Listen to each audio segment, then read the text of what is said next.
What's good, YouTube? It's your boy Don, aka Wooski, coming back to y'all with another banger. You feel me? I ain't gonna lie. I hope y'all fucking with your boy today. You feel me?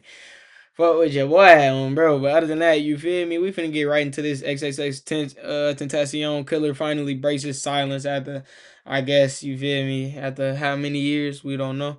But this was dropped by Rap Daily. I think it was dropped a couple weeks ago. I had saved it a little minute ago, never reacted to it. But we're gonna see what it's talking about. We just got done reacting to the 50 Cent claiming about who all he felt was claimed as a clone in the industry and shit like that. But we ain't even finna get into that. Y'all gonna see that one before this. But hope y'all boys enjoy and let's jump into it. 22 minutes. Of course, we gotta I add. swear, you are single-handedly keeping this place in business. Come on, I'm not here. Who shoots the shots that are fired? Robert Allen, one of the four men convicted 3 in the weeks ago. 2018 murder of XXXtentacion, was released from prison in October 2023 after taking a plea deal and testifying against his co-defendants. Before and during his release, he gave police, prosecutors, and a jury the most complete account anyone from inside that Dodge journey has ever provided. Here's what Robert Allen said and what it cost everyone involved. The robbery.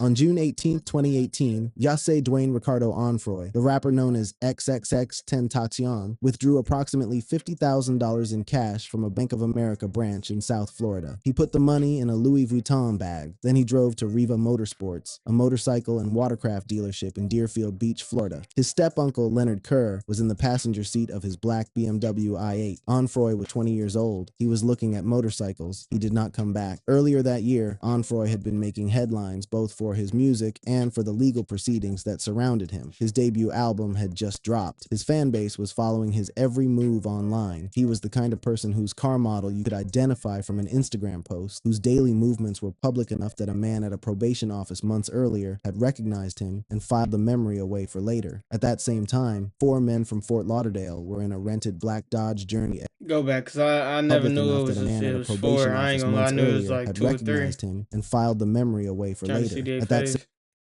Derek Williams, Trayvon Newsom, Michael Boatwright, and Robert Allen. I guess Buddy just said the Robert Allen nigga on the bottom right. I guess he just said that the nigga on the left, Michael Boatwright, and was the one shooting the shots fired. Why the nigga in the top left look like Kevin Gates though? Am I tripping for supposed to look like a knockout Gates on front of him? And this nigga look like he look like that one nigga, I forget his name, but he dropped that one song. You wanna catch a murder? No, no, no, no, no, mask on. Do the nigga do the words on some shit like that on phone. He look just like that nigga, but with a little peach fuzz on his shit on phone. My fault. This ain't no funny video, but I ain't gonna lie, that's just something that just piqued my eye on, bro. same time, four men from Fort Lauderdale were in a rented black Dodge Journey SUV. They had been driving around South Florida with guns, masks, and a plan to rob Think whoever it's they Lil could Key or some find. The shit. four were Dedrick Devonshea Williams, Michael Sherrill Boatwright, Kevin Trayvon Gates. DeMarcus Newsom, and Robert Allen IV. Williams was 22, And Fat Boatwright was Albert. 22, Allen was 22. Newsom was the youngest, 20, the same age as the man they were about to kill. Williams was the one they called Chucky. He had prior arrests for grand theft auto, burglary, assault, and cocaine possession. He was on probation at the time and worked as a tattoo artist. He had 4 children. He was also the one driving the SUV that day and the one who recognized the BMW i8 in the Riva parking lot. He had seen Onfroy before at a probation office and recognized his car from Instagram. Williams pointed it out to the group. He pulled up Onfroy's Instagram on his phone and matched the car in the photo to the car in the lot. He had an exit pass. That was how the group confirmed their target before anyone got out of the car. The vehicle they were driving had been rented the day before. It was Dietrich Williams' idea to get a car for robbing people. They used a woman named Tony Robinson because Allen was the only one with a valid driver's license and needed to be the one to drive. Tell us about that. Whose idea was it to rent the vehicle? You have to speak up nice and loud. The plan, as Allen would later testify, was general and unstructured. Drive around and rob someone with Ubers or anyone they spotted. They had not set out that morning to find XXXtentacion. They had set out to find anyone. All 4 of them expected to be armed with firearms. Everyone was supposed to wear a mask. Did at any point all 4 of you expect to be armed with a firearm? Yes. And what was the purpose of having a mask or mask? Allen had a Springfield 40 caliber handgun. Newsom had a Smith & Wesson 38 revolver. Williams had his own 38 revolver, one with a distinctive hammer, bow, and trigger. Boatwright had a 22 caliber short-barreled rifle. When the Dodge Journey pulled up on Dixie Highway and Williams spotted the BMW, the decision to rob Onfroy was not stated out loud. It didn't need to be. Williams told Allen and Newsom to go inside and confirm the identity. Boatwright and Newsom told Allen to go in with Williams to hear it from him directly. Allen went in. He walked past Onfroy, who was inside browsing with Kerr. Allen believed Onfroy didn't notice him. Williams bought 2 black neoprene masks at the counter while they were inside. They walked back out to the SUV.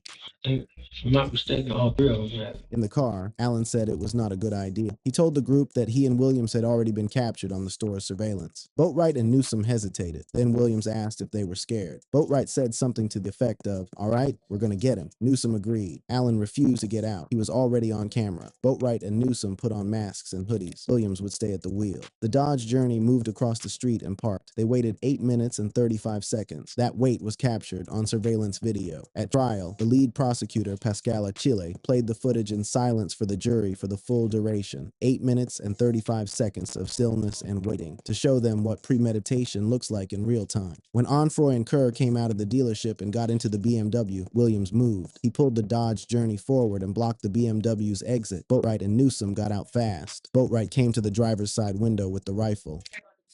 He grabs the bag. He pointed it directly at Onfroy. Newsom came around to the same side, grabbing at Onfroy's gold chain. He couldn't get it off. Then ran around the car to the passenger side and entered the BMW. He grabbed the Louis Vuitton bag containing the $50,000. Kerr, in the passenger seat, was ordered to stay put. He ran instead down the road, away from the car. He survived. Newsom came back with the bag. The robbery was complete. Bag, shots on fire.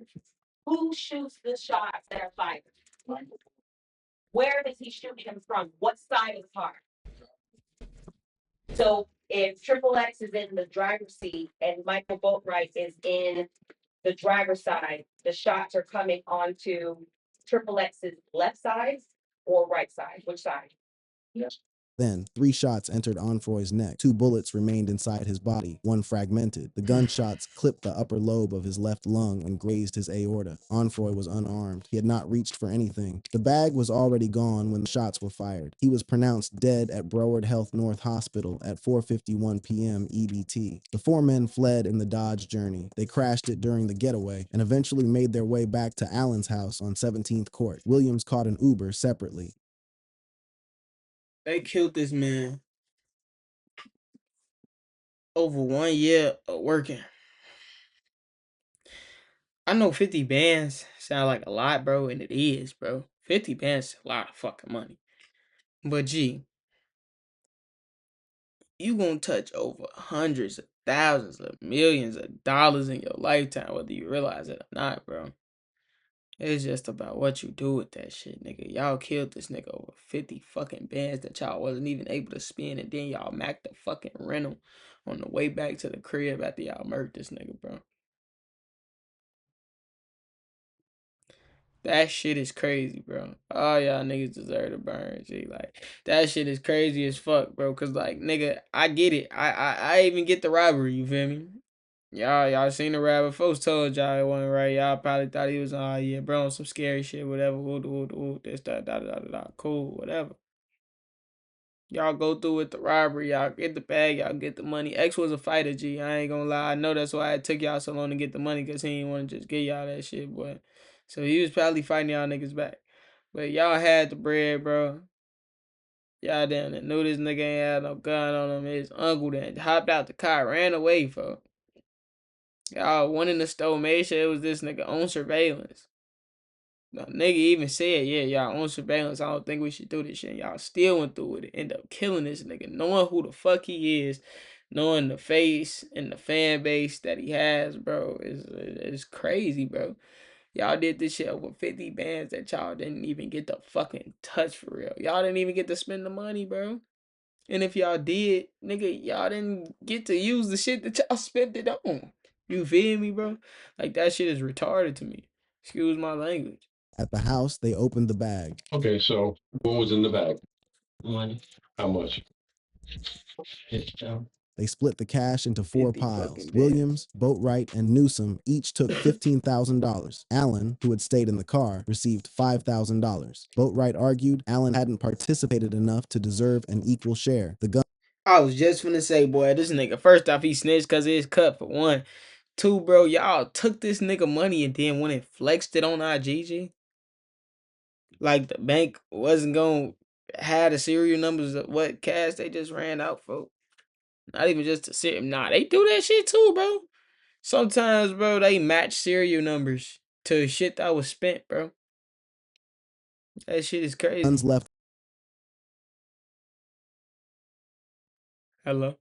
Alright, man. I had to clear some space out for y'all. I had to go back because I ain't gonna lie to fucking. I ran out of space on my Mac, bro. Long story short, so the everything I had just recorded beyond this, I think I was like 2 minutes in farther than this. But we gonna finish in with this. We gonna continue through the 2 minutes and then we just gonna keep going from there. But yeah, I ran out of space. My fault if it's a weird little cut in the video. I don't know what all that shit was about. But here we go. argued Allen hadn't participated enough to deserve an equal share. The guns left with Boatwright and Newsom, the Louis Vuitton bag, the bank slips, the key fob to Onfroy's car, all of it left with them. On the drive back from Riva, they had learned via their phones that Onfroy had died. Shot. Besides Chucky, he's not being shot. Oh, what I said, Chucky wasn't in shot. And he didn't really care. That same day and the day after, the group's phones captured what came next. Cell phone videos posted to social media showed Williams, Boatwright, and Newsom fanning stacks of $100 bills, dancing, and smiling. Hours after the shooting, Dedrick Williams was arrested 48 hours later during a traffic stop in Pompano Beach. He was Dumbass wearing got orange arrested during the sandals and a traffic white stop. tank top, the same outfit visible in the Riva security footage. This the shit that killed me. Hold on, y'all. I'm trying to plug the Mac up so we ain't got no motherfucking further interruptions. I ain't gonna let it already cut off on y'all. We'll stop recording on y'all, but there you go. But yeah, bro, that was a fucking. I didn't think I was gonna remember what I had said during the next 2 minutes or whatever. But yeah, bro, fuck that. This dumb ass motherfucker got caught in the same fucking shoes, in the same fucking tank top from 2, 3 days ago, G. He never changed his motherfucking clothes. This dumbass, I'm not even gonna say how he should have got rid of it, but nigga, you didn't even try. You dirty motherfucker. You literally dirty, G. You stayed in the same clothes 2, 3 days after you just did a robbery, nigga. In the same clothes you did the robbery in. That shit retarded. Excuse my language. What? Get the fuck out of here. And in his own Instagram post from the day, he had not changed his clothes. He had not taken down his posts. Boatwright was arrested July 5th on separate drug charges. The murder warrant was served to him in jail 5 days later on July 10th. Allen Then this dumbass motherfucker, he got caught with with a drug warrant. Not even just he got pulled over and had drugs on him. This nigga already had a warrant out for drugs and then went and committed a fucking robbery. G, I ain't gonna lie. And then all these dumbass niggas posted about it on Instagram, flexing cash. Oh yeah, nigga.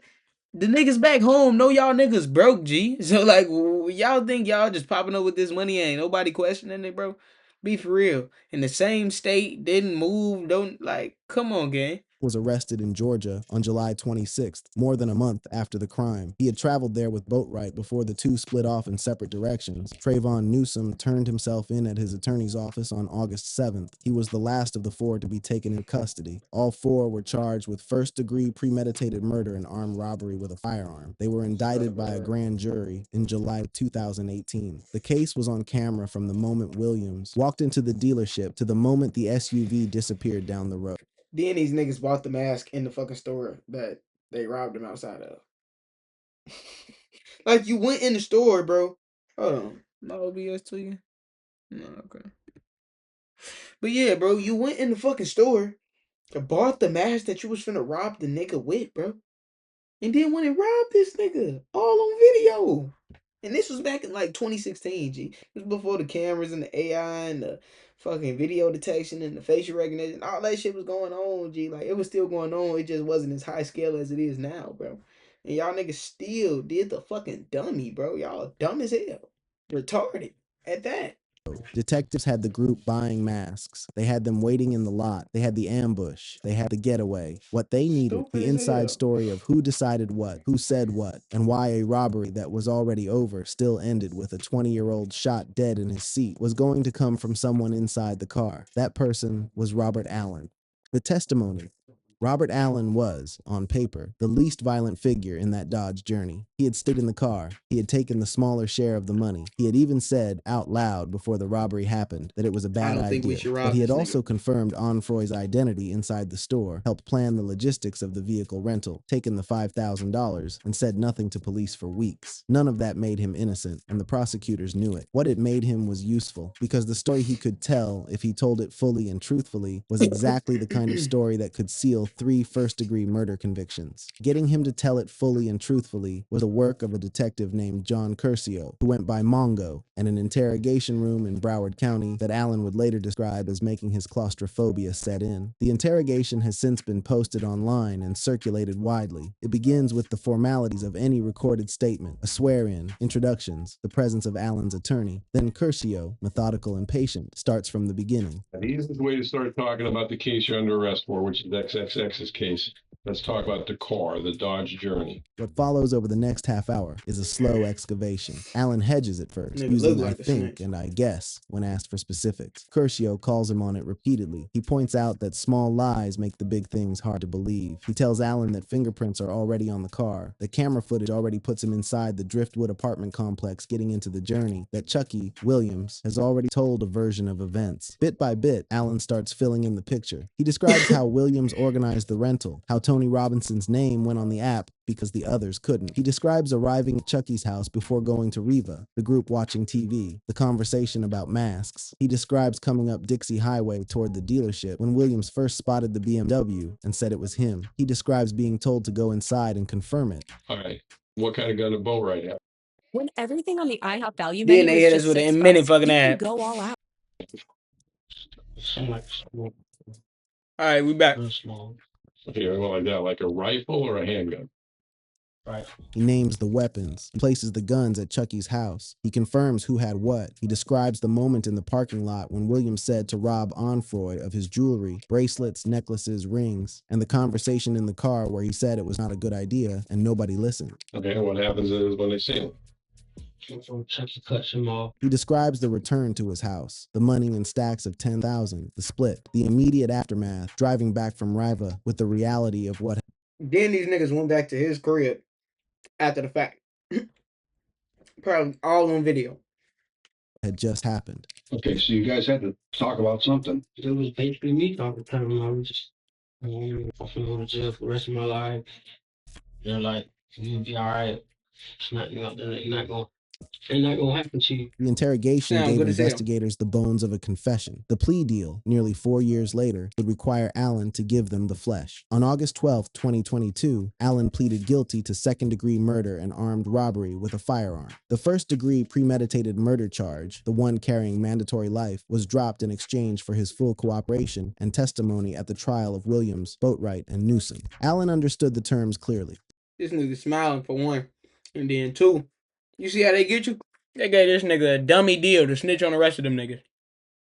And he took that shit. He would get to go home one day. The others would not. The joint trial opened on February 7th, 2023, in Broward County Circuit Court before Judge Michael A. Usan. Allen took the stand on February 8th and remained there through February 13th, 4 days of testimony. He gave prosecutors the frame that the surveillance footage, by itself, could not provide. The cameras had shown 2 masked figures near a car. Allen could tell the jury whose faces were behind those masks. He described the planning in the car, the decision to wait, the way Williams had directed the whole operation from the driver's seat. He described Boatwright and Newsom That boy arming heart shaking. themselves, the move to block the BMW, the speed with which Boatwright and Newsom got out. That was the prosecution's framing and opening statements. Allen's testimony was built to confirm it, detail by detail. Boatwright at the driver's side window with the rifle, Newsom going for the chain and then the bag, Newsom returning to the SUV, the bag secured, and then the shots fired without any provocation whatsoever. Allen said directly, as he's grabbing the bag, shots are fired. He named Michael Boatwright as the shooter. He said Boatwright fired 2 or 3 times. He said Onfroy was on the left side of the vehicle. He said the whole confrontation lasted approximately 3 minutes. He testified that on the drive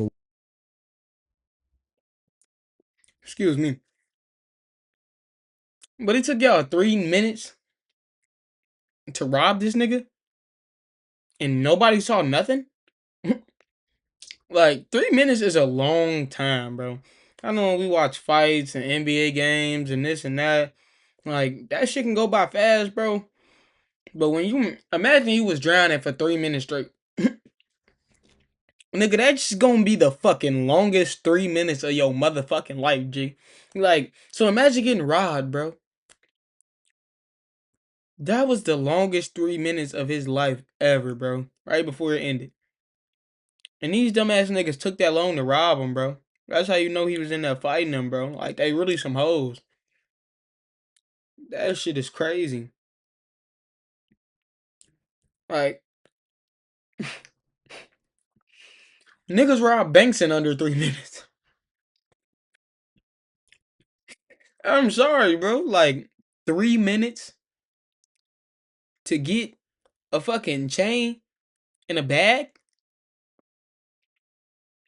Y'all shouldn't have been doing that shit.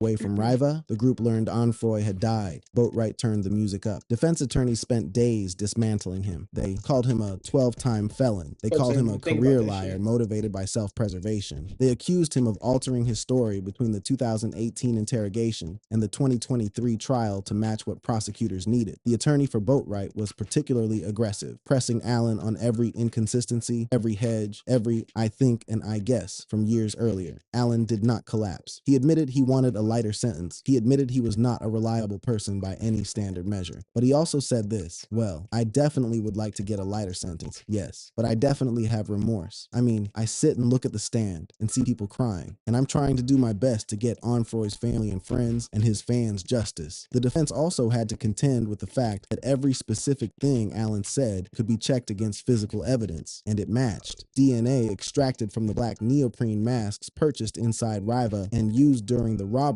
matched Dedrick Williams with a statistical probability rarer than 1 in 831 octillion. Boatwright's DNA on a second mask produced odds That's rarer than crazy. 1 in 929 nonillion. These numbers were provided by forensic Non-million. analyst Nicole Ahnat of the Broward. Nigga, they made new numbers to book your ass. This nigga just said non-million. Nigga, what the fuck is that? The one before that was like 800 something to trillion. I don't fucking know, bro. They making up new numbers to book you niggas, bro. Y'all niggas gotta chill.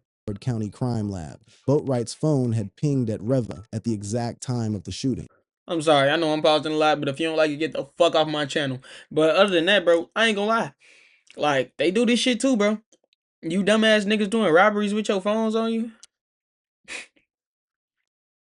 Wrap it up. Wrap it up, bro. They been doing this shit for years, nigga. All you Kia boys, all you thieving niggas, all you stealing niggas, bro. All it take for them to catch you is one time, bro. I heard some shit, I can't remember who the fuck I heard it from exactly. But a lot of people, bro. Shit, I think Mac Moolah done said the shit, DJ Ghost, nigga. My mama, my granddaddy, all type of shit, bro. And it could be somebody else. But nigga, you gotta be right every fucking time. Whether you just driving normally, you transferring some drugs, you doing this, you trafficking, you this, that, you oodle, whatever you doing, bro. You gotta be perfect every fucking time. The police only gotta be right once, nigga. The police only gotta be right one fucking time. And it's wraps. So you niggas doing crimes with y'all phones on y'all, bro, in 2026? You dumb as fuck. I ain't gonna lie. I ain't got That nothing had else to say. Bluetooth paired with the rented Dodge Journey. A box of 22 caliber bullets recovered from Boatwright's home was missing exactly 4 rounds, the same count as the shots fired at Onfroy. A separate 22 caliber bullet was found at Williams's home. Boatwright's fingerprints were recovered from the exterior driver's door of Onfroy's BMW. Boatwright's phone also showed So the niggas bought masks and didn't buy gloves? You was already in the store doing it, brother. You might as well, bro. You might as well have bought the gloves in the store too. So you put a mask on your face but got booked for your fingerprints, nigga. What? He had searched both xxxtentacion and accessory to murder in the aftermath of the shooting. Williams's then-girlfriend, Tanell Carter, testified independently. She told the jury that Williams had confessed to her that he had orchestrated the robbery and murder, and that he had then tried to get her to sign a false affidavit claiming he was not the getaway driver. She refused. Then this nigga out here pillow talking, and then your bitch turned on you. She refused to sign your fucking affirmation to you having a fucking an alibi, nigga. Like, be for real, bro. And he in the court smiling. I ain't even mean to pause right there. That nigga in that cheese and look like he got a fucking grill in him. Meanwhile, in the holding cells during the trial, a Broward sheriff's deputy observed Trayvon Newsome yelling at Allen during transport, calling him a police snitch, a sellout, and accusing him of working with the white man. Allen testified about the intimidation attempt. It became one of the trial's most discussed moments. Defense teams tried to introduce a conspiracy theory involving rapper Drake, pointing to a years-old public feud between Drake and Onfroy as a potential alternate motive. Investigators and witnesses dismissed it entirely. Allen stated explicitly that no one else was involved and that the crime was a spontaneous robbery with no external orchestration. During deliberations, jurors specifically requested access to nearly 1,200 text messages from the defendant's phones. They deliberated for more than 27 hours across 8 days, long enough that speculation about a hung jury began circulating online. Legal commentators pointed to the complexity of the case: 3 defendants, 3 separate attorneys, and a body of evidence so dense that jurors had to work through it one thread at a time. The near 1,200 texts alone represented hours of reading. The extended deliberations were not a sign of weakness in the prosecution's case. They were a sign that the jury took the responsibility seriously. Then, on March 20th, 2023, the jury returned to the courtroom. Guilty. All 3 defendants, all counts: first-degree murder, armed robbery with a firearm. As the verdict was read, Michael Boatwright turned toward Onfroy's family in the gallery and blew a kiss.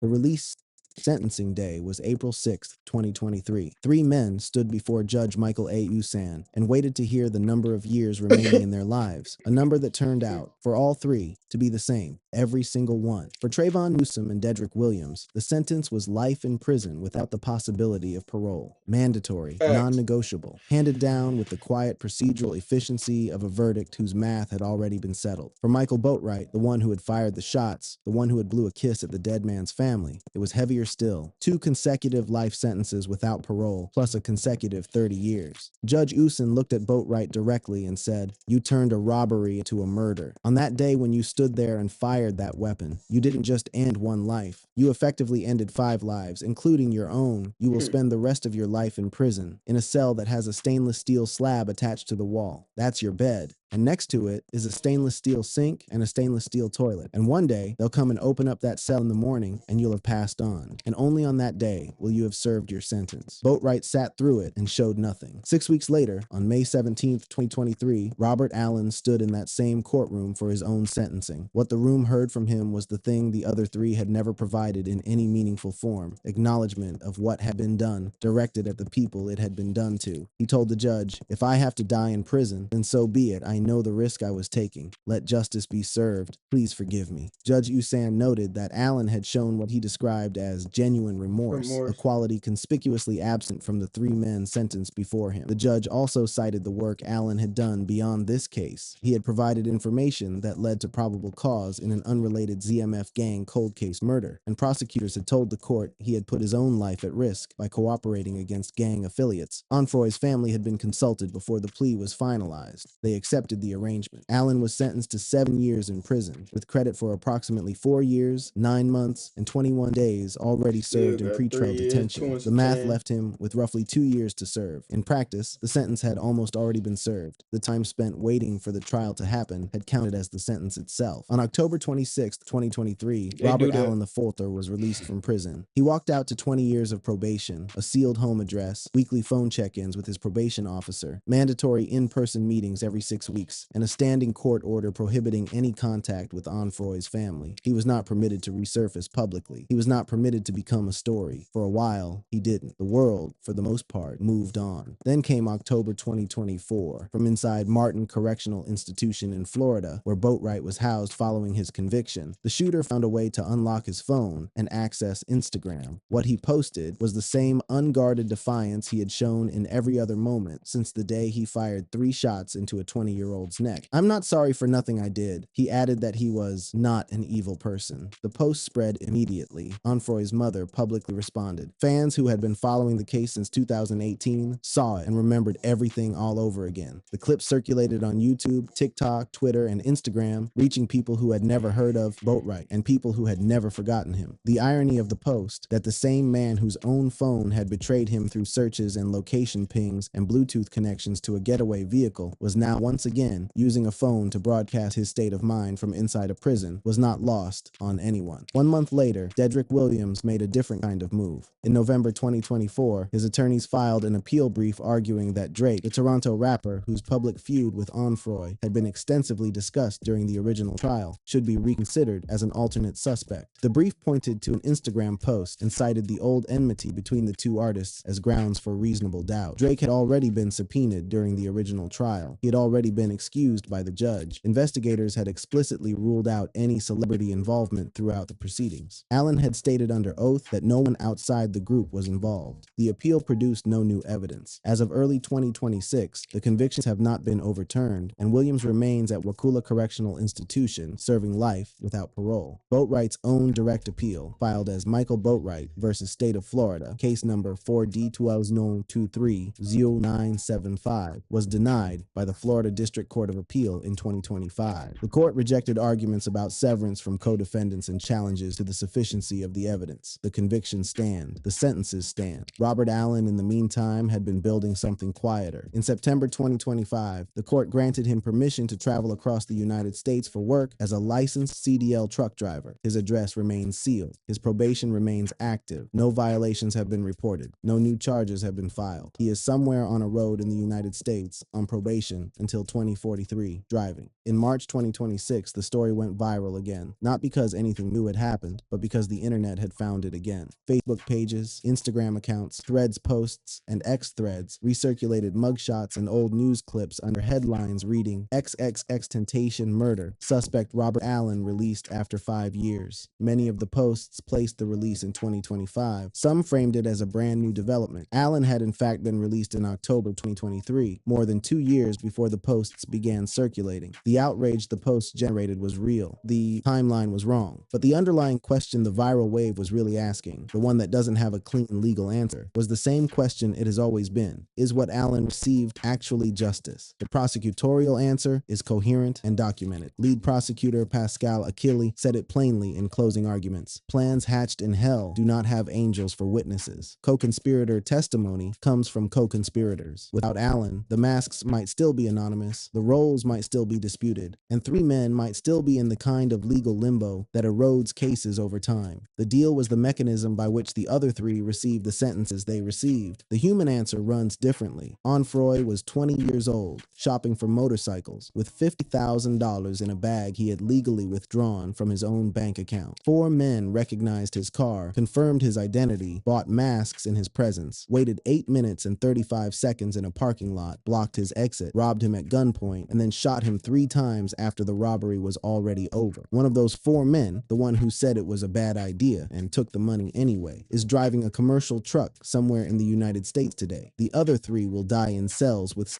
Man, it sound like this nigga repeating himself. But I ain't gonna lie, bro. The justice system, they gonna feel like he's righteous, you feel me? He's got his justice, you feel me? He's did what he was supposed to do. He served his time, he did this, he did that. From the human standpoint, bro, from the outside society standpoint, bro, they gonna still look at it as fuck that nigga, because at the same time, yeah, he reviewed all the evidence and he helped out the teams with this and that and that and this. But at the same time, bro, society gonna look at it as, nigga, you did this crime and then you snitched on your homies. And that's the truth of it. Shit, he did. Bro, he snitched on them niggas in order to serve less time because he felt like he didn't have as much to do with it, even though he did. Nigga, you still drove the V. You told him it wasn't a bad idea, nigga. You could have hit that Triple H the chaperone, you feel me? Left the robbery, tossed the keys in the whoop. Cause you ain't want to do it. But hey, you never know what somebody's going through. You never know what's on somebody's mind. So, I hope this video comforts some people, you feel me? they get the real answers. I haven't heard about the X case in years. I'm surprised that it's popping up again. But uh, I'm not gonna lie, this was a tough one. I ain't gonna lie. It's harder to take in, but I really hope y'all enjoyed it. I did. I figured and found out some new shit myself. Honestly, you never know what's going on. So shit, I'm just appreciative of being able to, you feel me, hear this information. But other than that, I hope y'all boys enjoyed this. Tell your mama, tell your sister, tell your brother, tell your auntie, tell your motherfucking cousin, nigga, you feel me, tell everybody you know. I'm sorry for the little cut in between the video, but other than that, man, it's been Don, it's been Woo. However you do, you feel me? I ain't gonna lie, but other than that, man, I love y'all boys. I hope y'all enjoy. And shit, I'm gonna see y'all boys in the next one. We gone.